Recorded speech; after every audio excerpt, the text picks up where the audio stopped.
Good morning Chandramathi. Morning.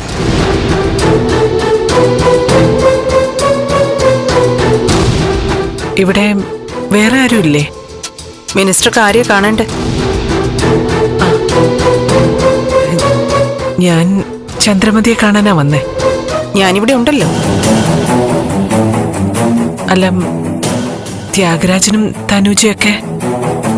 ത്യാഗരാജന്റെ കാര്യങ്ങളൊക്കെ അറിയാലോ. മുറിയിലാണോ? എനിക്കൊന്ന് കാണണമായിരുന്നു. വരണം.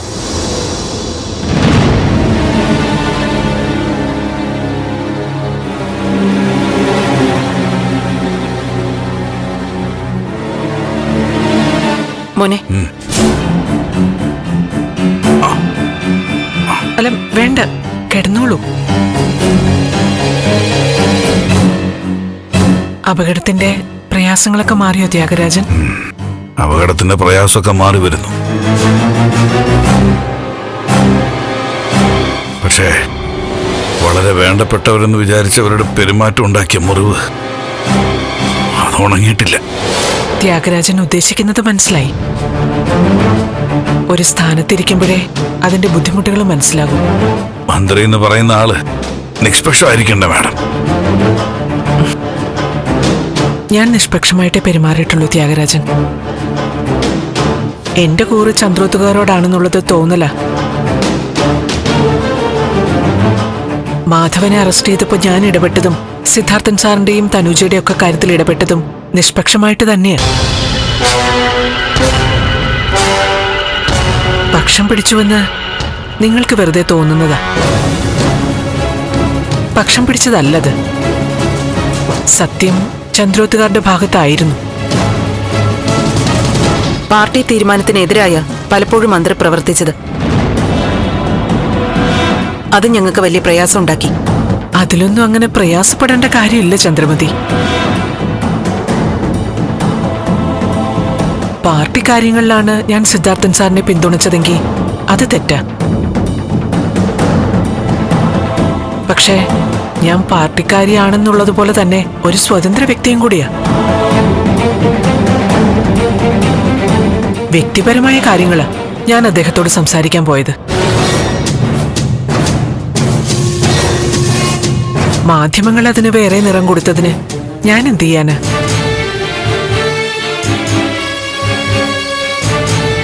ഇന്ന് ഞാൻ മുന്നറിയിപ്പ് ഒന്നുമില്ലാതെ ഇവിടെ വന്നത് തന്നെ ചന്ദ്രമതിയോട് വ്യക്തിപരമായി കുറച്ച് സംസാരിക്കാന്.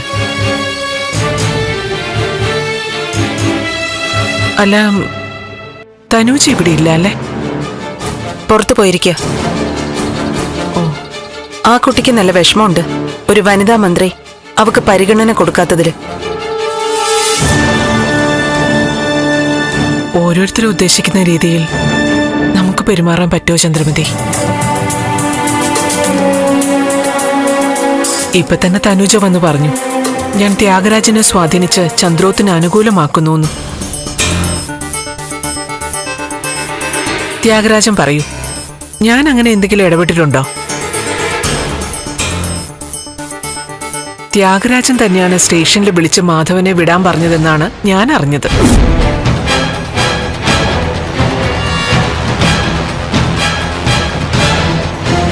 അല്ലേ? അതല്ലേ ശരി? മാധവനെ വിട്ടയക്കുന്നതിൽ ഞാൻ ത്യാഗരാജനെ സ്വാധീനിച്ചിട്ടുണ്ടോ?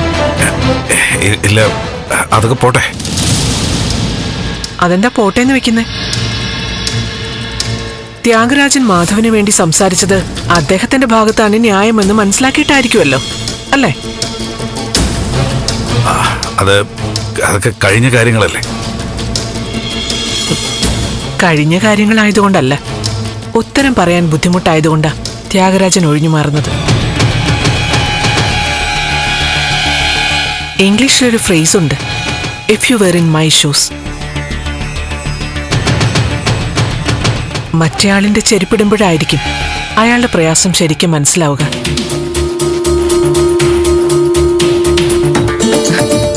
ഗാലറിയിലിരുന്ന് കുറ്റം പറയാൻ എളുപ്പമാ. ഗ്രൗണ്ടിൽ ഇറങ്ങണം, അപ്പോഴറിയാം.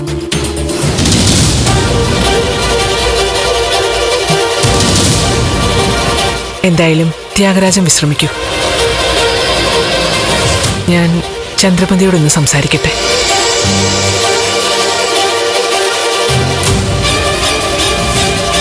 ചന്ദ്രമതി, നമുക്ക് സ്വസ്ഥമായിട്ട് എങ്ങോട്ടെങ്കിലും ഇരുന്നാലോ? മിനിസ്റ്റർ സംസാരിച്ചോളൂ. അതല്ല, കുറച്ചൊന്ന് ഒറ്റയ്ക്കിരുന്ന് സംസാരിക്കണം.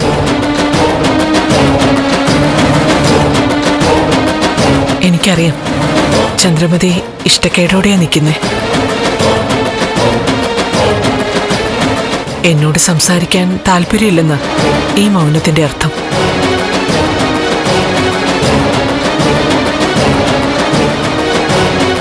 വീട്ടിൽ വന്ന് കയറിയ ആളല്ലേ ഞാൻ. മന്ത്രി എന്നുള്ളത് മാറ്റിവെക്കാം, ഒരു പരിചയക്കാരി. ആ നിലയിൽ കുറച്ച് സംസാരിക്കാം.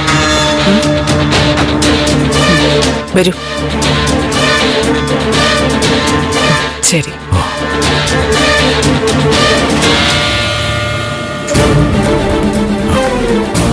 ഇവർക്കിനി എന്തായിരിക്കും പറയാനുണ്ടാവും?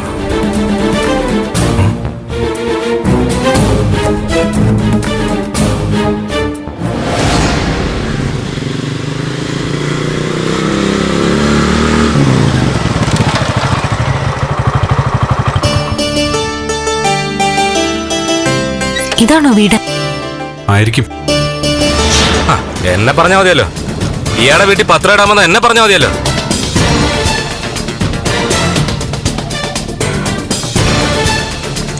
വേറെ ഒരു 8 രൂപയുടെ കേസിന് എന്താണത്? അതെ ചേട്ടാ. എന്താ ഇതാണോ വക്കീലിന്റെ വീട്? വക്കീല് ഇയാളുടെ അടുത്ത് തലവെച്ച് കൊടുക്കുന്നവരാണ് സമ്മതിക്കാൻ. എവിടെന്ന ഒരു കറുത്ത കോട്ട് കളഞ്ഞിട്ടത് അയാൾക്ക്. അതും തോളിയിട്ടോണ്ട് നടക്കും അങ്ങേര് വക്കീലാന്ന് പറഞ്ഞ്. 8 രൂപയ്ക്ക് കണക്ക് പറയുന്ന തെണ്ടി വക്കീലാണ് പോലും. എന്താ പ്രശ്നം? അത് അയാളെ കുറ്റം പറയാൻ പറ്റത്തില്ല. വക്കീലാന്ന് പറഞ്ഞ് നടക്കുന്നതല്ലാതെ ഇതുവരെ ഒരു കേസ് കിട്ടിയിട്ടില്ല വാദിക്കാൻ. അല്ല, ഇവിടെ ഇപ്പൊ എന്താ പ്രശ്നം? സുഹൃത്തെ, ഞാനൊരു പത്രക്കാരനാ. ഇവിടെ ഞാനാ പത്രം ഇടുന്നത്. കഴിഞ്ഞ മാസം ഒരു ദിവസം അയാൾക്ക് കണ്ണിന് അസുഖം വന്നു. അന്ന് പത്രം വായിക്കാൻ പറ്റില്ല എന്ന് പറഞ്ഞ് ആ ദിവസത്തെ പൈസ തരുന്നില്ലെന്നേ. എന്താ? പത്രം വായിക്കാതെ എന്തിന് പത്രത്തിന് പൈസ തരുന്നെന്നും പറഞ്ഞ് ഒരു ദിവസത്തെ പൈസ പിടിച്ചു വെച്ചിരിക്കുക അങ്ങേര്. അല്ല, ബാക്കിയെല്ലാ മാസവും കൃത്യമായിട്ട് പൈസ തരുന്നുണ്ടല്ലോ. കഴിഞ്ഞ മാസമല്ലേ ഞാൻ പത്രം ഇട്ട് തുടങ്ങിയത്. അപ്പൊ ഈ മാസം ബാക്കി പൈസ തന്നിട്ടുണ്ടോ? ബെസ്റ്റ്. അതും കടവാന്നേ. അതിൽ തന്നെ ഒരു ദിവസം പൈസ കുറയ്ക്കുകയും ചെയ്തു. ചേട്ടാ, ശരിക്കും ഇയാളൊരു വക്കീല് തന്നെയാണല്ലോ അല്ലേ? ശശാങ്ക വക്കീൽ എന്ന് പറയുന്നുണ്ട്. പക്ഷെ എനിക്ക് തോന്നണല്ലോ കോടതി പോയിട്ടുണ്ടെന്ന്. അതിരിക്കട്ടെ, നമ്മളാരാ? അയാളെ കാണാൻ വന്നാണോ? ഏയ്. ഇങ്ങയുടെ അടുത്ത് കോടതിക്കാരിയായിട്ട് വന്നാണെങ്കിൽ ജീവൻ കൊണ്ട് രക്ഷപ്പെടുന്ന നല്ലത്. അല്ലെങ്കിൽ നിങ്ങളെ കാര്യം കട്ടപ്പോകയാ. ഒരു ശശാങ്കം വക്കീല്.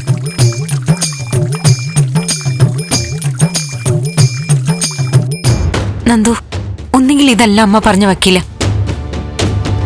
അല്ലെങ്കിൽ എസ്തപ്പാൻ ചേട്ടൻ അമ്മയെ തെറ്റിദ്ധരിപ്പിച്ചിരിക്കുന്നു.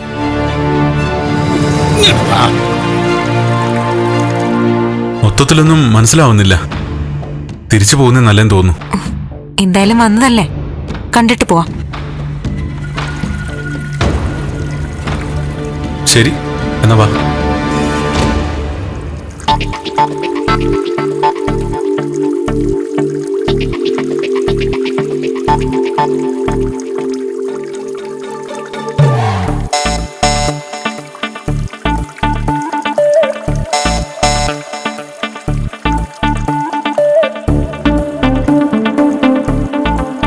അതെ. അതെ അതെ. ശശാങ്കൻ വക്കീലാണോ അതോ? ശശാങ്കം പിന്നെ പെണ്ണാണ്. അല്ല, ഞങ്ങള് ശശാങ്കൻ വക്കീലിനെ കാണാൻ വന്നതാ. എന്നാ കണ്ടോ? നന്ദു, ഇത് തോട്ടക്കാരനാന്ന് തോന്നുന്നു. എന്നിട്ടാണ് ഇത്ര അഹങ്കാരം?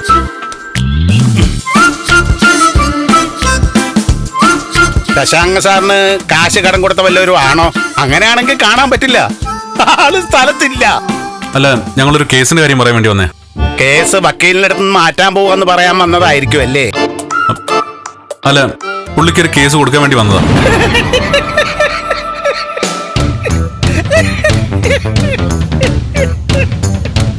എന്താ ചിരിക്കുന്നേ? ഒന്നുമില്ല, നിങ്ങൾ കേറിയിരിക്ക്. അല്ല വക്കീല് വക്കീലൊക്കെ വരും, നിങ്ങൾ കേറിയിരിക്ക്, ഞാൻ വിളിച്ചു പറഞ്ഞോളാം. ഹലോ ശശാങ്ക വക്കീലേ, ഒന്ന് പെട്ടെന്ന് വരണേ, ഒരു കേസ് കെട്ട് വന്നിട്ടുണ്ട്. നിങ്ങൾ കേറിയിരിക്ക്. വേഗം വാ, പെട്ടെന്ന് വാ വക്കീലേ. കേറിയിരുന്നോ?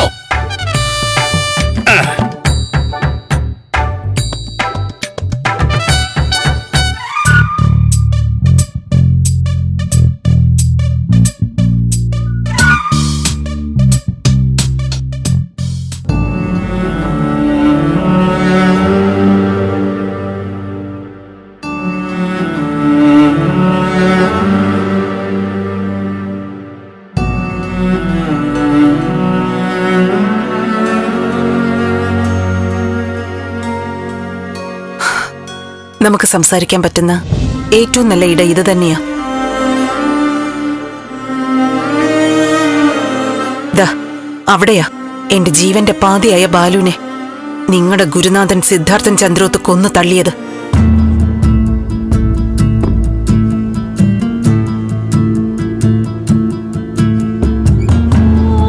ഇവിടെ ഈ മുറിയിലും പരിസരത്തും ഒക്കെ എന്റെ ബാലുവിന്റെ സാന്നിധ്യം എനിക്ക് ഫീൽ ചെയ്യുന്നുണ്ട്. മിനിസ്റ്റർക്ക് എന്നോട് മാത്രമായി പറയാനുള്ളത് എന്റെ ബാലുവും കേൾക്കും. എന്താ വ്യക്തിപരമായി പറയാനുള്ളത്? എന്തായാലും പറഞ്ഞോ, ഞാൻ കേൾക്കാം. എന്താ ഇപ്പൊ ഒന്നും പറയാനില്ലേ? അത് എങ്ങനെ തുടങ്ങണമെന്ന് ആലോചിക്കുക. എങ്ങനെ തുടങ്ങിയാലും സാരമില്ല, പക്ഷെ പറയാൻ പോകുന്നത് ചന്ദ്രോത്തുകാരെ കുറിച്ചാണെങ്കിൽ സോറി, എനിക്കത് കേൾക്കണമെന്നില്ല. സിദ്ധാർത്ഥൻ സാർ നിരപരാധിയ, സാറല്ല ബലരാമൻ സാറിനെ കൊന്നത്, ചന്ദ്രോത്തുകാരെ ഉപദ്രവിക്കരുത്, അങ്ങനെയുള്ള പതിവ് അഭ്യർത്ഥനയൊന്നും വേണ്ട മിനിസ്റ്റർ. നമ്മുടെ രണ്ടുപേരുടെയും സമയത്തിന് വിലയുണ്ടല്ലോ. ഞാൻ ചന്ദ്രോത്തിനെ കുറിച്ചോ സിദ്ധാർത്ഥൻ സാറിനെ കുറിച്ചോ ഒന്നും അല്ല പറയാൻ പോകുന്നത്. എന്നെ കുറിച്ചാ, എന്റെ ജീവിതത്തെ കുറിച്ചാ. എന്തിന് ഞാനത് കേൾക്കണം? ചന്ദ്രമതി അത് കേൾക്കേണ്ടത്.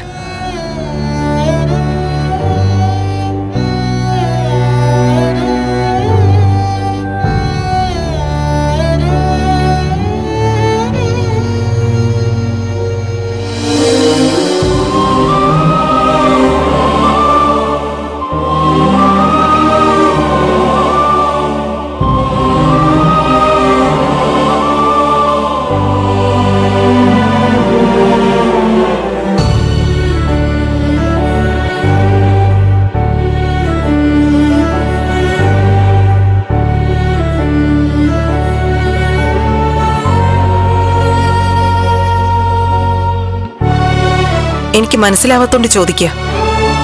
മന്ത്രിയെ പോലെ ഒരാൾ എന്നോട് വന്ന് സ്വന്തം ജീവിതത്തെക്കുറിച്ച് പറയേണ്ട കാര്യം എന്താ? ഞാൻ പറഞ്ഞു കഴിയുമ്പോ എല്ലാം ചന്ദ്രമതിക്ക് മനസ്സിലാകും. രാഷ്ട്രീയത്തിൽ എനിക്കിപ്പോ ആത്മകഥ എഴുതാനുള്ള പ്രായ. രാഷ്ട്രീയ അനുഭവങ്ങളും ജീവിതാനുഭവങ്ങളും വെച്ച് നേതാക്കൾ ആത്മകഥ എഴുതാറുണ്ട്. നല്ല മാർക്കറ്റുണ്ട് ആ ആത്മകഥാ പുസ്തകങ്ങൾക്ക്. എന്നാൽ ഞാനിപ്പോ എന്റെ ആത്മകഥ എഴുതുകയല്ല, പറയുകയാ ചന്ദ്രമതിയോട്. എന്റെ കഥ കേട്ട് കഴിയുമ്പോ പ്രതികരണം എന്താവുമെന്ന് എനിക്കറിയില്ല. വായനക്കാർക്കും ശ്രോതാക്കൾക്കും ഇഷ്ടമായില്ലെങ്കിലും കഥയിൽ മാറ്റം വരുത്താൻ പറ്റില്ലല്ലോ. സത്യം പറഞ്ഞ മേരി തോമസ് പറയുന്നതൊന്നും എനിക്ക് മനസ്സിലാവുന്നില്ല. അതിൽ അത്ഭുതമില്ല. എനിക്ക് തന്നെ എന്നെ മനസ്സിലാക്കാൻ പറ്റിയിട്ടില്ല ചന്ദ്രമതി.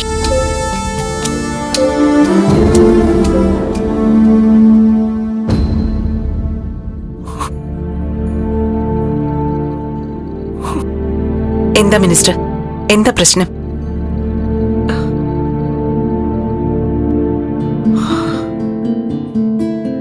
ചന്ദ്രമതി ആരെങ്കിലും പ്രണയിച്ചിട്ടുണ്ടോ? എനിക്കറിയാം എന്താണ് ചന്ദ്രമതിയുടെ മനസ്സിലിപ്പോ ഓടുന്നതെന്ന്. എനിക്ക് വട്ടാണെന്ന് ചിന്തിക്കുന്നുണ്ടാവും. ചുമ്മാ വന്ന് കയറുക, വ്യക്തിപരമായിട്ട് സംസാരിക്കണമെന്ന് പറയാ, എന്നിട്ട് പ്രേമുണ്ടോന്ന് ചോദിക്കുക. എനിക്ക് വട്ടാണെന്ന് തന്നെയാവും ചന്ദ്രമതി കരുതുന്നേ. അല്ല, മിനിസ്റ്റർ ഒരു വലിയ പ്രശ്നത്തിന്റെ നടുവിലാണെന്ന് ഞാൻ കരുതുന്നേ. എന്തോ ഒരു കനൽ മിനിസ്റ്റർ പൊള്ളിക്കുന്നുണ്ട്. യെസ്, സത്യം. ആ കനലിന്റെ പേരാ പ്രണയം. വെറും പ്രണയമല്ല, നഷ്ടപ്രണയം. എനിക്ക് ഒരു പ്രണയം ഉണ്ടായിരുന്നു. അത് ഞാൻ ചന്ദ്രമതിയോട് ചോദിച്ചത്, ചന്ദ്രമതി ആരെങ്കിലും സ്നേഹിച്ചിട്ടുണ്ടോന്ന്. എന്നെ താലി കെട്ടിയ ആൾ ബാലു. ബാലുവിനെ മാത്രമേ ഞാൻ പ്രണയിച്ചിട്ടുള്ളൂ എന്റെ ജീവിതത്തിൽ.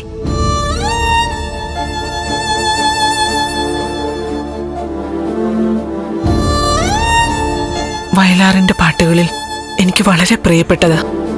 കാളിദാസൻ മരിച്ചു, കണ്ണുമുനി മരിച്ചു, അനസൂയ മരിച്ചു, പ്രേമത മരിച്ചു, ശകുന്തള മാത്രം മരിച്ചില്ല എന്ന് വെച്ച് കാമുകരാൽ ഉപേക്ഷിക്കപ്പെട്ടു പോകുന്ന നിസ്സഹായരായ സ്ത്രീകളുടെ കഥ അവസാനിക്കുന്നില്ലെന്ന്. മിനിസ്റ്ററേയും ആരെങ്കിലും ചതിച്ചു എന്നാണോ? അതെ ചന്ദ്രമതി, ചതിച്ചു. പക്ഷേ എന്നെ ചതിച്ചത് ആരെങ്കിലും അല്ല, വിധിയ. മേരി തോമസിനെ പോലെ ഒരാളെ ആര് ചതിച്ചു എന്നാ? ആരാ അയാള്? അദ്ദേഹത്തെ ഞാൻ പൂർണ്ണമായും കുറ്റപ്പെടുത്തുന്നില്ല. അതാ പറഞ്ഞത്, അത് വിധിയാണെന്ന്.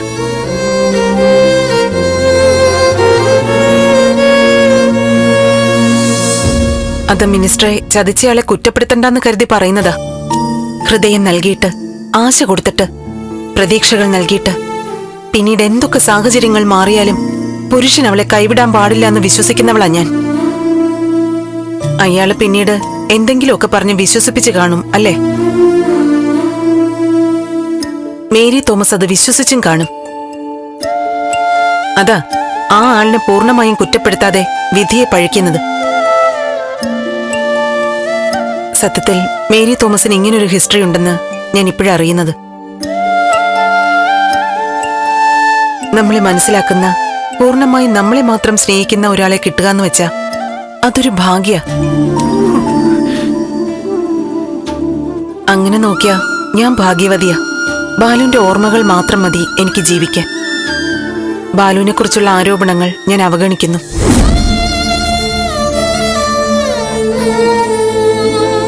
അല്ല, അതിരിക്കട്ടെ, എന്തുകൊണ്ടാ മറ്റൊരാളെ വിവാഹം ചെയ്ത് കുടുംബാവാത്തെ? സ്നേഹിച്ചിരുന്ന ആളിൽ നിന്നും ഗർഭിണിയായ സ്ത്രീ ആ ആള് മറ്റൊരാളെ വിവാഹം കഴിച്ചു എന്നറിഞ്ഞ അവളുടെ അവസ്ഥ എന്തായിരിക്കും? ചന്ദ്രമതി ഞെട്ടിയല്ലേ? എന്നെക്കുറിച്ച് തന്നെയാ പറയുന്നത്. എന്നെപ്പറ്റിയൊന്നും ചന്ദ്രമതിയുടെ സ്വപ്നങ്ങളിൽ പോലും ഇങ്ങനെയൊന്നില്ലായിരിക്കാം. എന്നെ കണ്ട ആ രീതിയിൽ ആർക്കും സംശയവും തോന്നില്ല. കുഞ്ഞായതിനു ശേഷമാണോ കാമുകൻ മാറിക്കളഞ്ഞത്? ദുഷ്ടൻ! അയ്യോ, അങ്ങനെയൊന്നും പറയല്ലേ ചന്ദ്രമതി. ആ കുഞ്ഞ് മരിച്ചു എന്നാണ് ഞാൻ കരുതിയത്. പക്ഷെ ജീവിച്ചിരിപ്പുണ്ട്.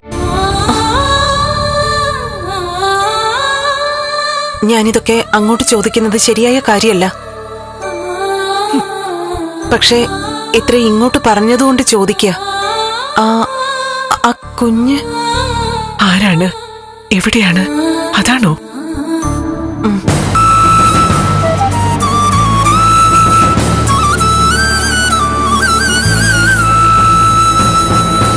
പറയൂ മേരി തോമസ്. അറിയുമ്പോ എന്നെ ശപിക്കരുത്. എന്താ മേരി തോമസ്? ചന്ദ്രമതി കേൾക്കാൻ പോകുന്ന ആഘാതം എത്രയാണെന്ന് എനിക്ക് ഊഹിക്കാം. എന്റെ മകള് ജീവിച്ചിരിപ്പുണ്ട്. അവള് താമസിക്കുന്നത് ഈ വീട്ടില്.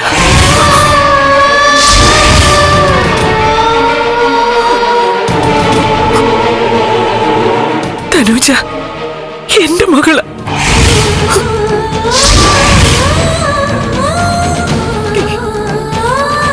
അപ്പോ സിദ്ധാർത്ഥന്റെ മോള് സിദ്ധാർത്ഥനാണോ മേരി തോമസിനെ ചതിച്ചത്? അയ്യോ നോ, അല്ല. പിന്നെ തനുജയുടെ അച്ഛൻ അത് പ്രഭാവതി പത്രസമ്മേളനത്തിൽ പറഞ്ഞതാണല്ലോ. ബലരാമൻ സാർ തന്നെയാ തനുജയുടെ അച്ഛൻ.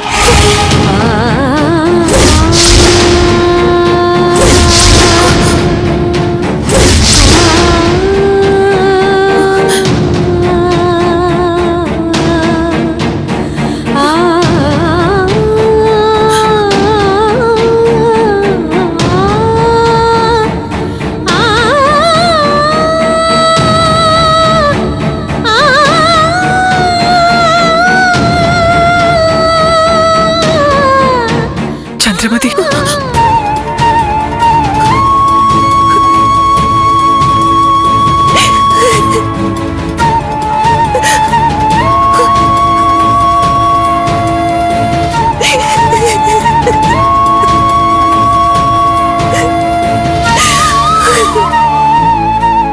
മോളെ കുറിച്ച് ഓർത്തിട്ട് എന്റെ സമാധാനം പോവാ. ചന്ദ്ര, അവളുടെ അവസ്ഥ എന്തായിരിക്കും ഇപ്പൊ? നമ്മുടെ മോള് മരിച്ചില്ലേ ബാലു? നമുക്കിനി അവളുടെ ആത്മാവിന്റെ ശാന്തിക്ക് വേണ്ടി പ്രാർത്ഥിക്കാം. അമ്മയച്ചനില്ലാത്ത അവളിപ്പം ദൂരം വിഷമം അനുഭവിക്കണം.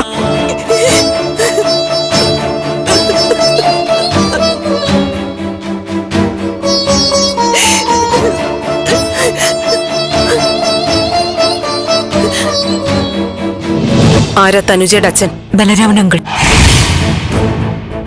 വിശ്വസിക്കാൻ പ്രയാസമായിരിക്കും, എന്നാൽ ബലരാമൻ അങ്കിളാ തനുജയുടെ അച്ഛൻ.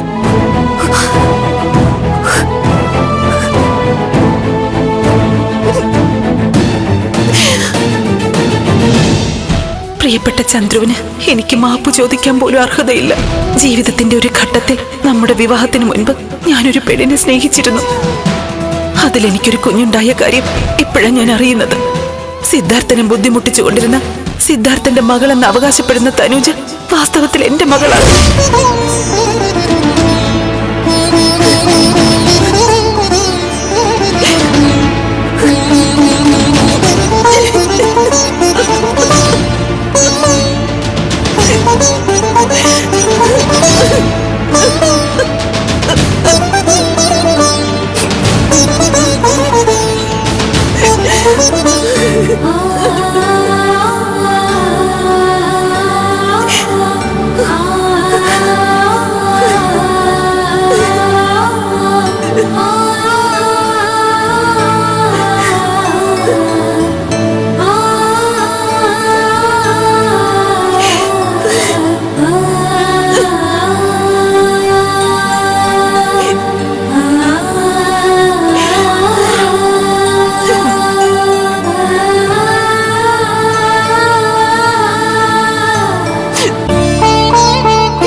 ചന്ദ്രമതി,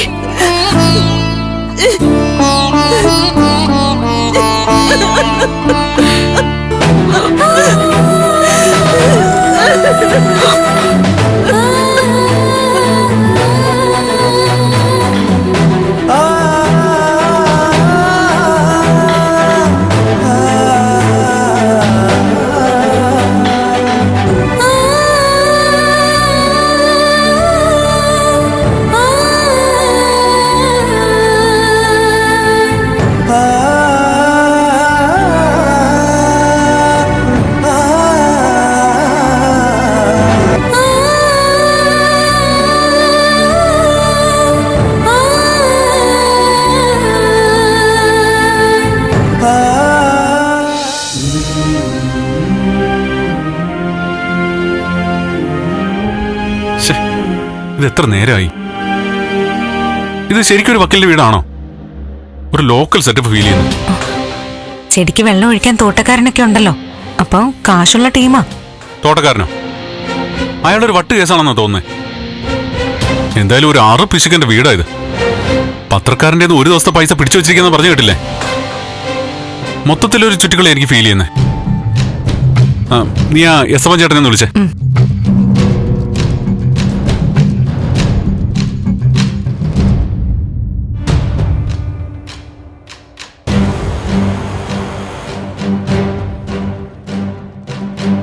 സ്വിച്ച് ഓഫ് ആന്നാ പറയുന്നേ.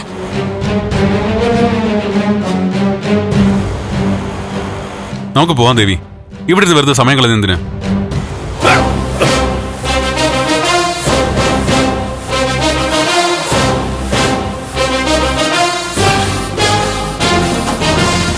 നന്ദു,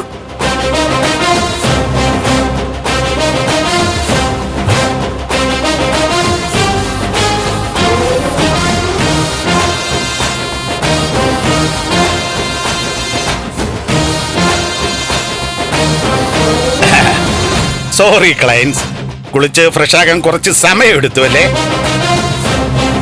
അല്ല, നിങ്ങള് ശശാങ്ക വക്കീലിനെ കാണാനല്ലേ വന്നത്? അല്ലടോ. ആ അതെ. ആ എന്നാ കണ്ടോ, ഞാൻ തന്നെ ആ ഉരുപ്പടി. അപ്പൊ തോട്ടക്കാരന് വീട്ടുകാരന് സ്വന്തം ചെടിക്ക് വെള്ളം ഒഴിക്കാൻ പാടില്ലേ? എവിടെയെങ്കിലും തോട്ടക്കാരനായിട്ട് ഒരു ജോലി കിട്ടിയാൽ ഈ പരിപാടി അവസാനിപ്പിച്ച് അങ്ങോട്ട് പോകാനിരിക്കുക ഞാൻ. അപ്പോ നമുക്ക് നമ്മുടെ പണിയിലേക്ക് കിടക്കാം. ഇങ്ങോട്ട് മാറി നിൽക്കണോ? മാറി നിൽക്കാൻ. പറയൂ, എന്തു കുറ്റം ചെയ്തിട്ടാ നിങ്ങൾ എന്നെ കാണാൻ വന്നിരിക്കുന്നത്? അത് ഞാൻ ദൈവത്തോട് ചോദിക്കേണ്ട ചോദ്യാ. എന്ത് തെറ്റ് ചെയ്തിട്ട് ദൈവമേ ഇങ്ങനെ ഒരാളുടെ മുമ്പിൽ ഞങ്ങൾ കൊണ്ടുവന്നേന്ന്? Shut your bloody mouth!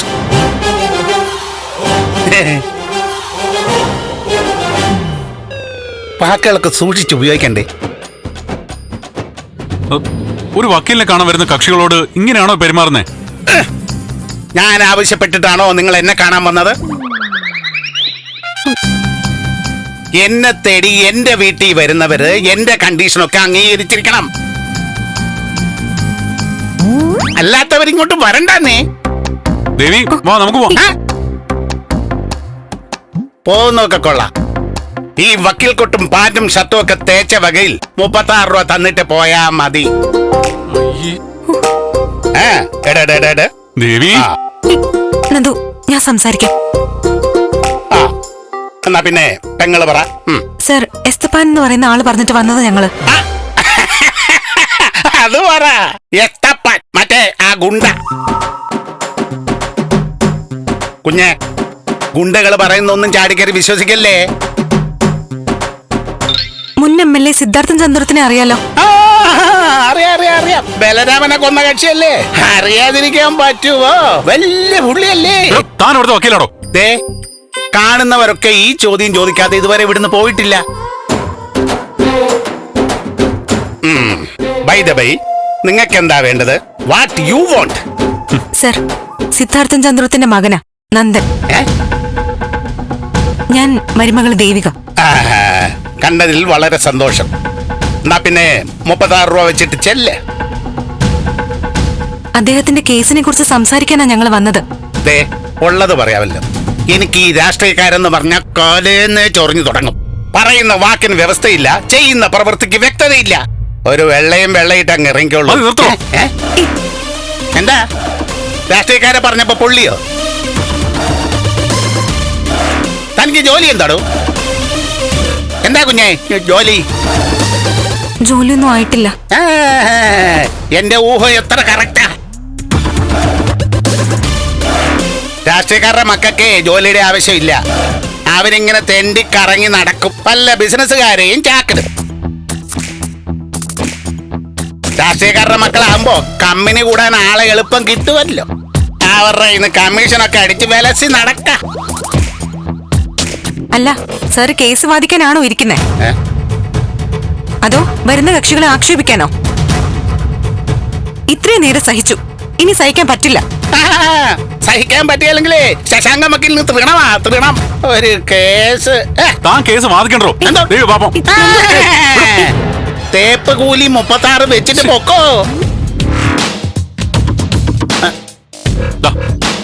50 രൂപയുണ്ട്, ബാക്കി താൻ വെച്ചോ. അതങ്ങ് പള്ളിയിൽ പോയി പറഞ്ഞാ മതി. ബാക്കി 14 രൂപ ഞാൻ ഇപ്പൊ തരാം. അത് വാങ്ങിക്കാതെ പോയാൽ സിദ്ധാർത്ഥൻ ചന്ദ്രവത്തിനെതിരെ ഞാൻ പരാതി കൊടുക്കും. ഇവിടെ നിൽക്കും, ബാക്കി ഞാൻ ഇപ്പൊ കൊണ്ടുവരാം. ഓ ഇല്ല, എന്തൊരു ചൂടായത്. ഇയാള് ദേവി, നീ വന്നേ, നമുക്ക് പോവാം. വാ.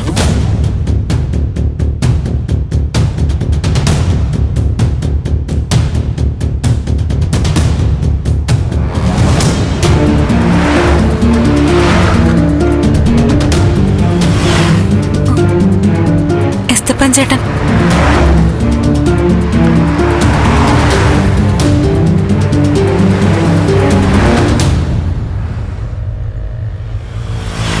സാറേ, ഞാൻ വന്ന വണ്ടി കേടായി, ഓട്ടോ പിടിച്ച വന്നേ. വക്കീലിനെ കണ്ടോ? എന്റെ എസ്തപ്പൻ ചേട്ടാ, നിങ്ങൾ പറഞ്ഞ ആളായോണ്ടാ അയാളെ തല്ലാതെ വന്നത്. അയാളുടെ കേസ് വേണ്ട, ഒരു മണ്ണാങ്കട്ടം വേണ്ട. അപ്പൊ അയാളുടെ പതിവ് പണി നിങ്ങൾ കണ്ടല്ലേ? ഞാൻ നേരത്തെ വരേണ്ടതായിരുന്നു. നമുക്ക് പിന്നെ കാണാം. വാ ദേവി. സാറേ, പോവാൻ വരട്ടെ, ഞാൻ പറയട്ടെ. എന്തു പറയാൻ? അയാൾ ആരാ? ഒരു ശാശാങ്കം വക്കീല്. പോവാൻ പറ. നാട്ടിലെ വക്കീലന്മാര് വേറെയുണ്ട്.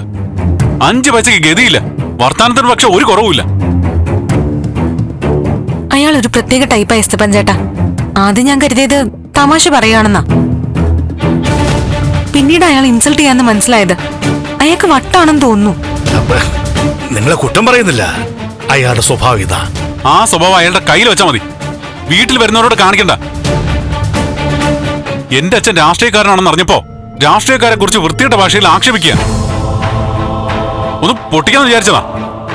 സാറേ, ആളിനെ അടുത്തറിഞ്ഞു കഴിഞ്ഞാൽ സാറി പറഞ്ഞ അഭിപ്രായമൊക്കെ മാറും. ഇയാൾ ശരിയാവും തോന്നുന്നില്ല. അല്ല ചേട്ടൻ, ഇത് എന്തു പറ്റി? ഇത്തരം ആൾക്കാരെ പെട്ടെന്ന് തിരിച്ചറിയുന്ന ആളാണല്ലോ ചേട്ടൻ. ഇദ്ദേഹത്തെ തിരിച്ചറിച്ചതുകൊണ്ടാ മോളെ സിദ്ധാർത്ഥ സാറിന് വേണ്ടി ഇദ്ദേഹം തന്നെ കേസ് വാദിക്കണമെന്ന് ഞാൻ പറയുന്നത്. രാഷ്ട്രീയക്കാരെ കുറിച്ച് അദ്ദേഹം ആക്ഷേപിച്ച് സംസാരിച്ചിട്ടുണ്ടെങ്കിൽ അത് സിദ്ധാർത്ഥ സാറിന് എതിരെയല്ല, സ്വന്തം അനുഭവം വെച്ചിട്ടാ. രാഷ്ട്രീയത്തിലെയും മത സാമൂഹിക മേഖലയിലെയും കള്ളനാണയങ്ങൾക്കെതിരെ ഒറ്റയ്ക്ക് പ്രതികരിച്ച ആളാ. ഇയാൾക്കെതിരെ നാടിന്റെ നാനാഭാഗത്തും കള്ളക്കേസുകളുണ്ട്. ചില നേതാക്കൾ ഗുണ്ടകളെ അയച്ച് കൊല്ലാൻ വരെ നോക്കിയിട്ടുണ്ട്. കേന്ദ്രമന്ത്രി ചാറ്റിക്കര ശിവദാസിനെതിരെയുള്ള കായൽ നിരത്തൽ കേസ് പുറത്തു കൊണ്ടുവന്നത് ഇദ്ദേഹമാ. പന്നിക്കരം ഭൂമി കയ്യേറി ഫ്ളാറ്റ് കെട്ടിയത് നാടിനെ അറിയിച്ചതേ ഇദ്ദേഹമാ. പക്ഷെ മറ്റൊരു പേരാണല്ലോ അതുമായിട്ട് ബന്ധപ്പെട്ട് കേട്ടത്. അഡ്വക്കേറ്റ് കാട്ടൂരാൻ എന്നല്ലേ? ആ അതെ. കാട്ടൂരാൻ ശശാങ്കൻ എന്ന പുള്ളിയുടെ യഥാർത്ഥ പേര്. നാട്ടുകാർക്ക് പുള്ളിക്കാരൻ ഒരു കോമഡി കഥാപാത്രമാ. വക്കീലാണെന്ന് തന്നെ പലർക്കും അറിയില്ല. ഒരിക്കൽ വഴിയിൽ ഇദ്ദേഹത്തെ ഗുണ്ടകൾ ചേർന്ന് ആക്രമിക്കുന്നിടത്തുനിന്നാണ് ഞാനുമായിട്ടുള്ള പരിചയം തുടങ്ങുന്നത്. ഞാൻ ഇദ്ദേഹത്തെ രക്ഷിച്ച് വീട്ടിൽ കൊണ്ടുവന്നു. കുറച്ചു ദിവസം കൂടെ വന്ന് ശുശ്രൂഷിച്ചു. അപ്പോഴാ സത്യത്തിൽ പുള്ളി ആരാണെന്ന് എനിക്ക് തിരിച്ചറിവ് കിട്ടിയത്. നിങ്ങളോട് ഇപ്പോൾ കാണിച്ച വൈരാഗ്യത നിങ്ങൾ പോയാലേ നഷ്ടം നമുക്കാ. എന്തായാലും അദ്ദേഹത്തെ ഞാൻ കണ്ടിട്ട് വരട്ടെ, എന്നിട്ട് നിങ്ങളൊരു തീരുമാനം എടുക്കുക.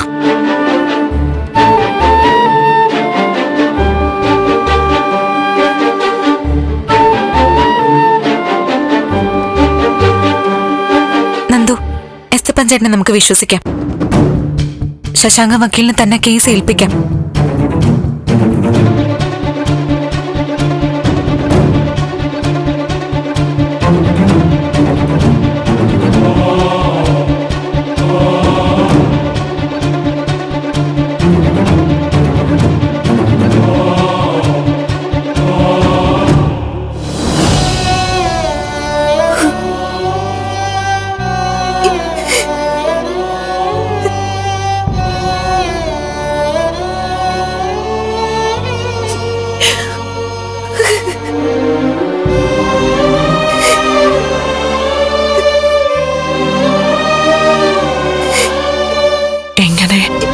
ചന്ദ്രമതിയോട് പറയണമെന്ന് എനിക്കറിയില്ലായിരുന്നു.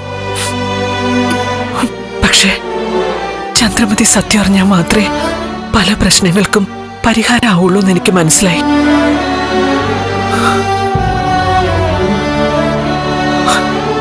ഓരോ ദിവസവും തള്ളി നീക്കിക്കൊണ്ടു പോയത് പേടിച്ചിട്ട. ഇന്നത് അവസാനിച്ചു. എന്റെ ഉള്ളിലെ ഭാരം ഇറക്കി വെക്കുക ഞാൻ.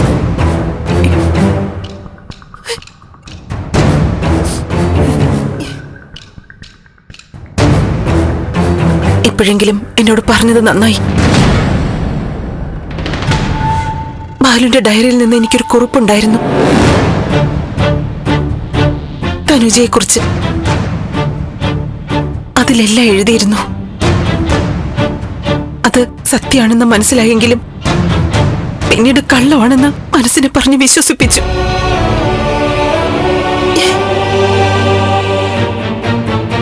ഇനി സംശയമൊന്നും വേണ്ടല്ലോ.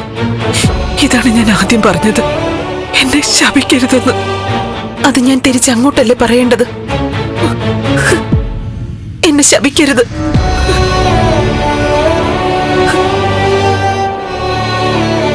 മേരി തോമസിന്റെ ജീവിതത്തിൽ വന്ന ആളാണല്ലോ എന്നെയും താലി കെട്ടിയത്. പറഞ്ഞില്ലേ, വിധിയാണ് ഇതിന്റെ പിറകെ. എനിക്ക് വളരെ ദിവസങ്ങൾക്ക് ശേഷം ഇന്നൊരാശ്വാസം കിട്ടി. ഇനിയെല്ലാം ആലോചിച്ച് ചെയ്യും.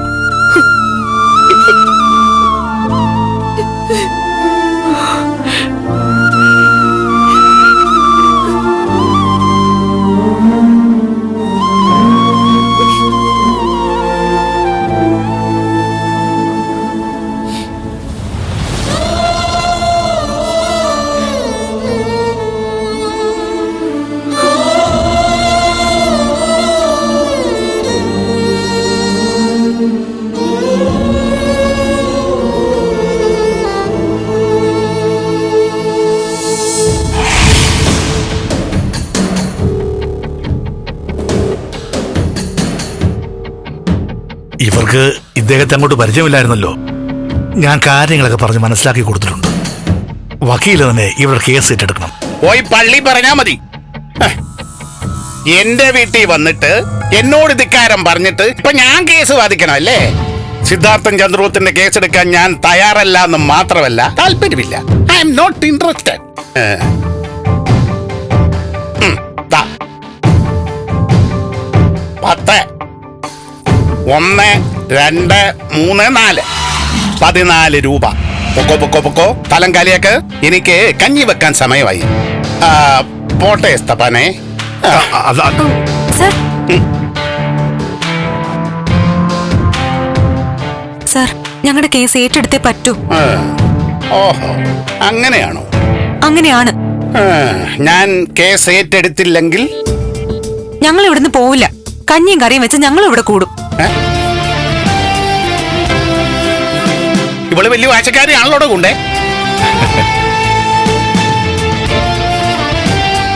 പോകില്ല എന്ന് പറഞ്ഞാ പോകില്ലേ? സാറേ, ഞാൻ പറഞ്ഞിട്ടില്ലേ, എന്റെ നിമ്മിമോളുടെ അസുഖം ഭേദമാക്കി ജീവിതത്തിലേക്ക് കൊണ്ടുവന്നത് ഈ ദേവി മോള. ആഹാ, അത് പറ. കൺഗ്രാറ്റ്സ്. ഡോക്ടറാന്ന് നേരത്തെ പറയണ്ടേ? അയ്യോ, ഞാൻ ഡോക്ടറൊന്നും അല്ല. ആണ്. എസ്തപ്പാന്റെ കൊച്ചിന്റെ അസുഖം മാറ്റിയില്ലേ ഡോക്ടർ തന്നെ.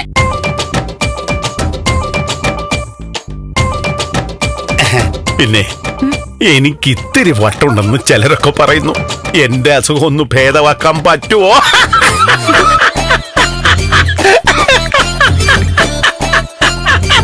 സർ, ഞങ്ങൾ കേസ് ഏറ്റെടുക്കോ? അതാലോചിക്കണം. സാർ, ഒരു അബദ്ധം പറ്റി. ഞാൻ എന്തൊക്കെ പറഞ്ഞു പോയി. ഞങ്ങളെ കൈവിടരുത്. സാറേ, എന്നെ ഓർത്ത്. എന്നെ നിങ്ങൾക്ക് താങ്ങാൻ പറ്റത്തില്ല. എന്നെ പിണക്കിയ നിങ്ങൾക്ക് പണി കിട്ടുകയും ചെയ്യും. അത് ഞങ്ങൾ അങ്ങ് സഹിച്ചു. എന്നാ പിന്നെ നിങ്ങൾ അനുഭവിച്ചോ.